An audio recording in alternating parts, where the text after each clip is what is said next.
যারা আপনারা ফিলিপিনে ঘুরতে আসবেন, এই ধরনের 3 ফ্ল্যাগের যে চার্জারগুলা নিয়ে আসেন, এই ধরনের 3 পিনের চার্জারগুলা, তারা অবশ্যই একটা জিনিস নিয়ে আসবেন কি এই ধরনের একটা জিনিস বাংলাদেশ থেকে কিনে নিয়ে আসবেন। কারণ আমি লাস্ট টাইমে যখন ইন্দোনেশিয়া ট্রাভেল করি, আমি এই প্রবলেমের সম্মুখীন হয়েছিলাম। ফিলিপিনে ট্রাভেল করে আমি একই প্রবলেমের সম্মুখীন হয়েছি। কারণ আমি ফিলিপিনে যতগুলো জায়গায় হোটেলে বা যেসব জায়গায় দেখছি, সবগুলো আপনার এই ধরনের ফ্ল্যাগ।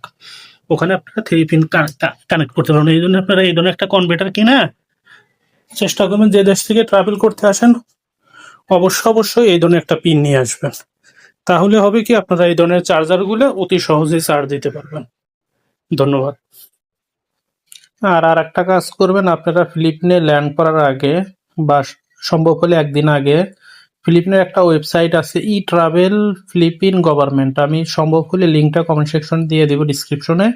ওইটা অবশ্যই পূরণ করে তারপরে আসবেন। তা না হলে আপনারা ইমিগ্রেশনে মোটামুটি ঘন্টাখানির মতো আপনি হ্যারাসমেন্ট হইতে হবে। ওই জিনিসটা দৌড়াদৌড়ি করে পূরণ করা অনেক একটা বিষয়। যারা জানেন তো জানেনই, যারা না জানেন অবশ্যই এই জিনিসটা করে নিয়ে আসেন।